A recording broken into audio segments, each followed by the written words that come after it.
and you just know it's going to be a good day when you've got Pat McGrath Mothership on your eyeballs, don't you? Hi guys, welcome back to my channel. I hope you're having a great day so far, and welcome to today's video where I'm going to be sharing with you a full face of makeup using products that I have fully forgotten are amazing, that have been festering in the back of my drawers, in my lower drawers, completely forgotten about until today, when we're going to resurrect them and remind ourselves how amazing the makeup is that we have owned for months, even years, and how we don't always need the new stuff. It's not always better than the products we already have and love. Don't forget your golden oldies. Today, we're going to remind ourselves how amazing some of these products are. So without further ado, let's get started.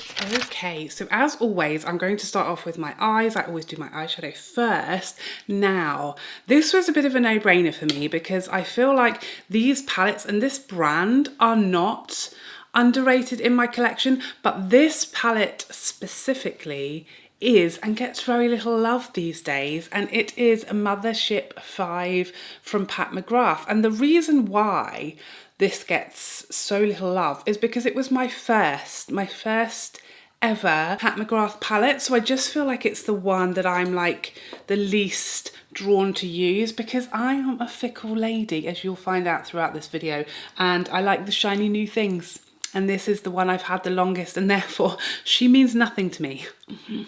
Close your ears. So I'm going to start off with this matte, which again is one of the best, if not the best, neutral mattes in these palettes. I mean, this palette is old. Like, I have had this for years. This is why I like to ignore expiry dates, because there's absolutely nothing wrong with this palette, and it's probably 2 years past its expiry date. So imagine throwing this little number away. Bonkers. But this matte is just literally the perfect like transition shade. It's not too light, not too dark. It's very perfect. It's very perfect, okay? Very perfect. Blends like a dream. It gives me the perfect amount of zhuzh in the crease. So a lot of the time when I use this palette, I will use usually this matte, maybe build it up a little in the crease, and then I'll just go in with this shimmer, and like that's a daytime look right there if ever I saw one. Today I'm going to keep building up that same matte just a little, and we're going to go slightly more exciting today, just for, you know, for giggles, for entertainment purposes. I've got a very exciting special day planned today. I have an estate agent to talk to, and then swimming lessons. So, you know, can't just go neutral eye look for that kind of a day, eventful. So I am going to utilise this slightly richer matte shade, another absolute winner. It's just that perfect bit cooler and richer than the first one, and I'm going to concentrate that on the outer part of the eye region, zone, area, position, etc. I mean, there really is a reason why this was my first Pat McGrath palette, and I find it so frustrating when I use makeup I haven't used for a long time like this, that I once loved, that was once a beloved treasure in my collection, and now it's just sitting, probably crying itself to sleep at night, presumably, because it hasn't been used in like a year, probably. Oh my God, that's so sad. How could I do this to you? I'm so sorry. Now, without doubt, my favourite shade in this entire palette is this one. This little number. Ooh, suit you, sir. This sort of rose gold metallic shade.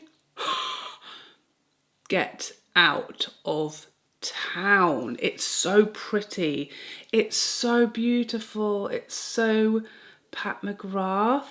I just love it. Why have I not used this? This is so sad to me, because this is one of the best shimmer shades from Pat McGrath I have in my entire collection. One of my favourites. It's so pretty. It's so perfect.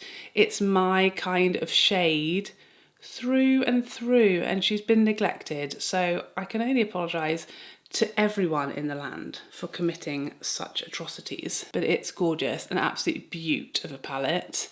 Really should not be underestimated because she is a treat to the eyes and the ears. Now for giggles, we're going to go with a little bit of this little number just over the top there, because more is more when it comes to Pat McGrath. Like if you're not going to do like the most, then Pat McGrath is probably like a bridge too far for you. But for me, she's just the perfect located bridge. She's the exact right bridge. And you just know it's going to be a good day when you've got Pat McGrath Mothership on your eyeballs, don't you? Now, moving on to another, in fact, wait. Hold your horses. We're going to go primer next. We're going to go primer next, and we're going to use a primer that I have barely touched for, I don't know, a year, since the Tom Ford Soft Matte Primer arrived into my life, and I thought this primer was gone from my life forever. It's the Tatcha Original Silk Canvas, and the reason being, you did nothing wrong, okay? It's not personal. Well, you did do something wrong, but that is that you weren't available in the country where I am located, okay? When the Tom Ford arrived in England, wait, no, it arrived everywhere. The Tom Ford primer launched, I should say. I felt like it was the answer to all my prayers because I couldn't get the silk canvas in England. There were no UK stockists. I was really searching for a primer that would be easier to get hold of, that I loved as much as this one, and then I found the Tom Ford primer, and I've literally not used anything since. And then Tatcha arrived in England, and finally I could get it easily, get my mitts on it, but I feel like in that time I'd kind of, you know, I'd moved on with my life and I had formed a new attachment. I had a new friend in town, and therefore I barely used the Tatcha Silk Canvas. I used it the other day, I forget why, and I was so good. It's so good. I need to keep on using it. It's not to say that my Tom Ford is going to get forgotten now, but those two need to like share me. They need to share my face because they have kind of different jobs. The Tom Ford is very smoothing. It's mattifying. It's not a little mattifying. It's mattifying. Okay, don't lie. It has its job. Its longevity is fantastic. The Tatcha Silk Canvas gives me like juicy, glowy, healthy skin. It's kind of a different horse for another course, you know? And there's room for both. There's room for both. So now we're going back to the eyeballs and we're going to talk mascara. I recently repurchased the Benefit Roller Lash, and I'll tell you why. I will tell you for why. I have recently become acquainted with Alex Earl on TikTok, okay? Like everybody. She is my new best friend, and she became like, well, I'm not gonna say she became famous for it, but she is very known for this like eyelash routine that she does. She has this entire routine. She uses two different mascaras, one of which is the Too Faced Better Than Sex, which I hate, not my favorite, I should say. Calm down. I haven't got like a vendetta against it or anything. And she then layers that with the Roller Lash from Benefit, which I know I love. I know I loved it when it came out, and it was like my favourite mascara for a while, for a period of time in my life. But, you know, other mascaras came along and soon took the crown. This one is definitely kind of a different, again, a different horse for a different course. A different variety of mascara. It gives me a lot of separation and lift, as like the name would suggest. It doesn't give me much volume, and therefore it stays kind of fluttery and spiky and separated and feminine and angelic. I mean, this is one coat and it's not giving us nothing, but what I will say is that since I've been using my lash serum and my lashes are now epic, I don't need as like dramatic of a mascara. Something like this I think looks beautiful because I already have the length there, and this just gives me definition, colour, and it keeps them nice and separated, and I love the sort of cat eye shape it gives me, and it's really become one that I'm enjoying to use again. So thank you, Alex L. Thank you very much. Now for foundation. Foundation is probably the product that I like move on from the quickest, because I feel like we're just forever searching for better, better, better when it comes to foundation. We want one that is going to be absolutely perfect, that is going to shave 25 years off of our faces and cook us dinner and take us out for lunch and tick every single box that we have on our list when it comes to a foundation, with no red flags. And they just come out so rapidly, like there's a new one, there's a new one, and there's a new one, and you never just get to enjoy the ones that you have when you're reviewing every foundation or a lot of the foundations that come out. You've always got to kind of move on to the next one, and because it takes you, you know, a good few weeks to really use a foundation, get to know it and decide whether it's, you know, better or not than the ones that you already know. And then by the time you've done that, a new one has arrived and you just never get to look back at what has come before. So I was looking through my drawer and I was like, do you know one that is amazing? Every time I use it, I absolutely love it, that I have not used for so long just because it's not like a top 5. It's the Shiseido Radiant Lifting. This is the Synchro Skin Radiant Lifting. One, I have such good shades from Shiseido, so that is like, you know, a big factor in how much I love a foundation. 2, this has such perfect coverage, it has perfect finish. I love everything about this foundation. It wears very nicely. It's just very, very small little things that make me slightly prefer maybe the Haus Labs, maybe the Nars, definitely the Tom Ford. But this is such a nice foundation. And, you know, if we took those others I've just mentioned out of the equation, this would be like a holy grail for lots of people. And it's absolutely one that is worth using. And if you have it and you've forgotten about it, I beg of you, pick it back up, because it takes such little product to have a perfect, juicy, medium coverage skin that's going to wear really nicely, and it's just going to be so flattering on your lines. And it's gorgeous. It's such a beautiful foundation, and one that I'm frankly appalled doesn't get more attention in my collection, because it's just beautiful, very natural, very Shiseido. It's not to be sniffed at, it's not to be forgotten. And actually, I don't think you could see on camera, but I'm like halfway through this bottle, which, you know, says a lot. But I really haven't used this for such a long time, just because, like I said, fickle. And, you know, when there's something new and shiny, it typically just catches my eye. Like, you know, the eye of Sauron is like straight onto the new thing. Terrible person. Another coat of the forgotten mascara, because of course it's a nice mascara, but one coat is never enough in this house, okay? One coat, are you silly? Do you think it's summer? The brush on here as well, I just love how you can really get very close to your lash line without it being messy. It's not super wet of a formula, so you don't tend to get it absolutely everywhere, even though I always get my mascara absolutely everywhere. And it's, you know, easy to remove. It layers, builds really nicely. It's such a nice mascara. Again, I guess mascara is one of those products that I do try a lot of them, and it's, you know, they don't last forever. They last a couple of months. So you really don't get to sort of properly fall in love with them before you have to decide, am I repurchasing this or am I moving on? Can't go back to it a year later and think, let's give this a try again. I mean, we could, but I don't think it was going to work out. Now for concealer. The Pat McGrath concealer was my holy grail for such a long time. And it's not that it's like no longer my holy grail, because I still do love it. But it's again the new stuff. The new stuff came along. You know, the Huda came after this one. Then we had the Chanel pot one with awful packaging. Then it was the Dior and the Tom Ford that came out together. All great concealers. And again, this one has just fully fallen by the wayside. And this was another product that kind of inspired me to make this video, because I picked it up the other day and used it, and I was like, this is literally such a great concealer. I don't know why I stopped using it. Well, I do know, because shiny new things came along again and ruined my life. Well, no, they didn't. They actually improved my life. But you know what I'm saying.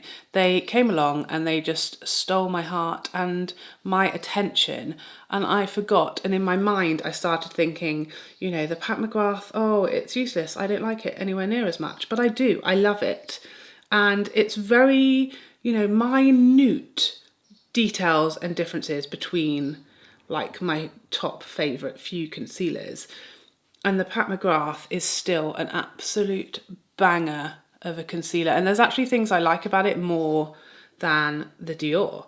And I probably like it about the same as the Huda. It's just typically easier for me to get hold of the Huda, and it's more affordable for more product. So it's not that I think the Huda concealer itself is better, it's just a bit more convenient of a purchase for me. But I do think the Dior, I like the glowy, slightly radiant finish of it. It's not too glowy like a lot of concealers that call themselves a radiant concealer. It's like, whoa, too much, I look crazy. But the Dior one is just right, just a little luminosity under the eye, a little bit of life, if you will. And I think I prefer that, but I do feel like the Pat McGrath has maybe a little better coverage, and maybe I prefer the texture slightly more. Who can say? I think the colours are better as well of the Pat McGrath. So there's really pros and cons between the two. And I think I love the Pat McGrath pretty equally to the Dior, to be honest. Next up, powder. I literally don't use any other powder ever than the Pat McGrath under my eyes. I just don't do it. I don't, because I love it so much. But the Huda Beauty powder, I was trying to show you, like I thought there was a logo there. There's not, it's just plain all the way around, so I'm sorry. This powder was the only powder that I used before the Pat McGrath one was invented. And again, once I found the Pat McGrath, and it just gave me such smooth under eye areas, I've never looked back. But this Huda powder is so great, and it does do something that the Pat McGrath does not, and that is it keeps me a little more mattified around the schnoz. You know, really, if I had the energy, I would probably use the Pat McGrath under my eyes and the Huda like around my nose, because it definitely controls oil better than the Pat McGrath. I don't feel like the Pat McGrath really does that much at all, but the Pat McGrath does look better under my eyes. This one is slightly heavier, slightly less smooth under my eyes, but definitely a bit better at controlling oil. Such a good powder. If you don't get on with the Pat McGrath, or you just need more oil controlling power to your powder, the Huda, again, you know, it's been around for a long time, but it's such a great powder. Don't count it out, okay?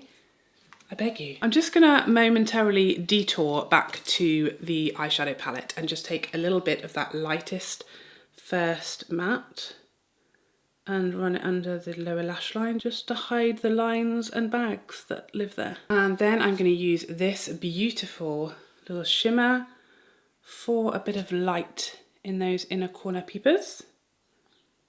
Brighter than my future.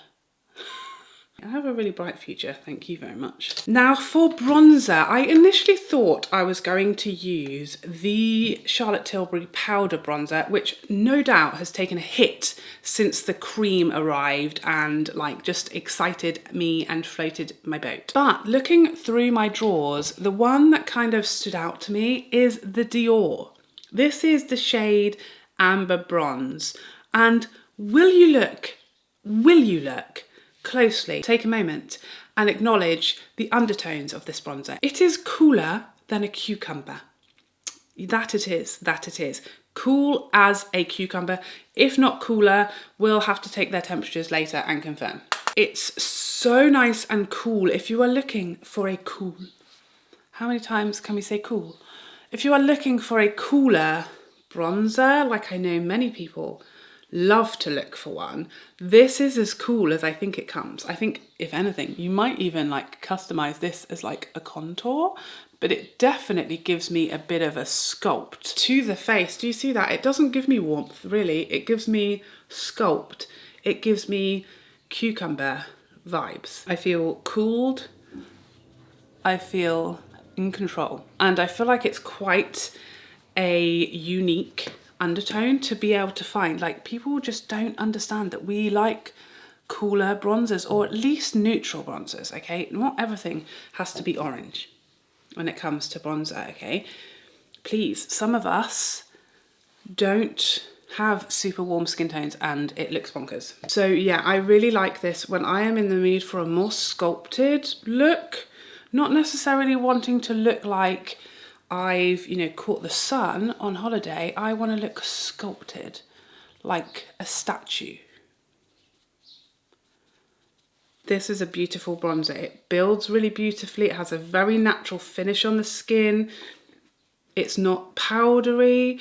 It is a matte bronzer, but it's not like flat and powdery looking. And it has a very unusual and difficult to find with that undertone, that cooler undertone. Very hard to find, and I appreciate it. Thank you so much, Dior. See you, we appreciate you.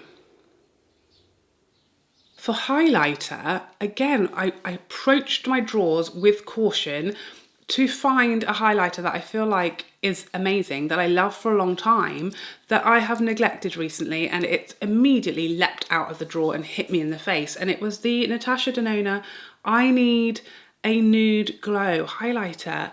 This is such a beautiful highlighter. It is one that can be extremely glowy, but it is also one that can be a gorgeous, natural, glowy, melted into the skin highlighter, and it's very smooth. Even if you sort of dial this up and use it at its maximum beamingness, it's still smooth and it doesn't like mega texturize your skin.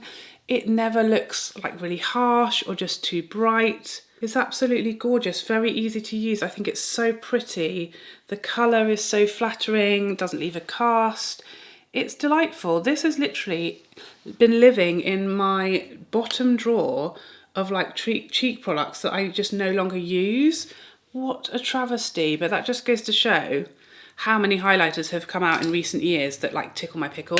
I feel like initially when highlighter was first invented, or just first became like a big deal, big thing in my life at least, it was all about like the champagne pop, like can you be seen from another planet type of highlighters. And then in recent years, people have realized that other highlighter options exist, and like particularly if you have more mature skin, we just don't really want to look like we've used highlighter. We want a bit of glow, luminosity and healthy glow on the skin, but we don't want to necessarily look like the Tin Man, and we don't want a lot of texture.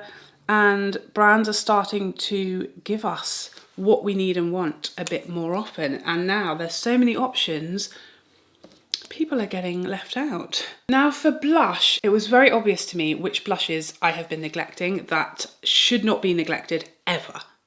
Okay, it's the Laura Mercier blushes. It's ridiculous because they were my absolute favourite formula for so long and nothing has changed. They're beautiful, glorious blushes, and I have so many gorgeous shades. But again, blushes have been coming out of our ears lately, and it's the shiny new things. You know, it started with like the RMS blushes, then it was the Gucci blushes, Pat McGrath blushes came along, you know, limited edition Chanel blushes coming out of our ears, and these have just been sitting in my drawer, forgotten, the forgotten heroes. It's so sad.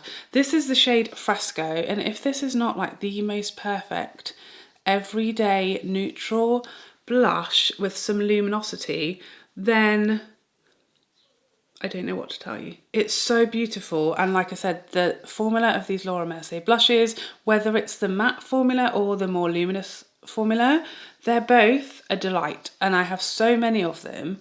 They have great colour ranges, beautiful shades for every skin tone, from like very subtle blush to a real popping colour for summer. There's a shade for everybody, and I don't know what I was thinking, but I need to crack these back open because they are delightful and I am ashamed. Now for lips, I went back and forth with about 100 different lipsticks because lipsticks obviously constantly coming out my ears in this house. There's always new formulas, there's always new shades, line extensions, lipsticks coming out of our ears all of the time. So it's very easy for lipsticks to just fall by the wayside, to be forgotten about. I went through all of my drawers and I wanted to find a lipstick or lip combo that I loved at the time, that I still love now, but I have not used for like a year.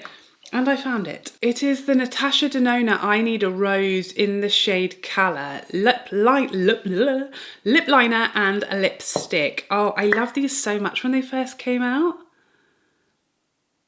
And Natasha has a great lip liner formula as well. Really creamy, really easy to use, doesn't tug, and lasts all day. I'm absolutely obsessed with it. And this lipstick,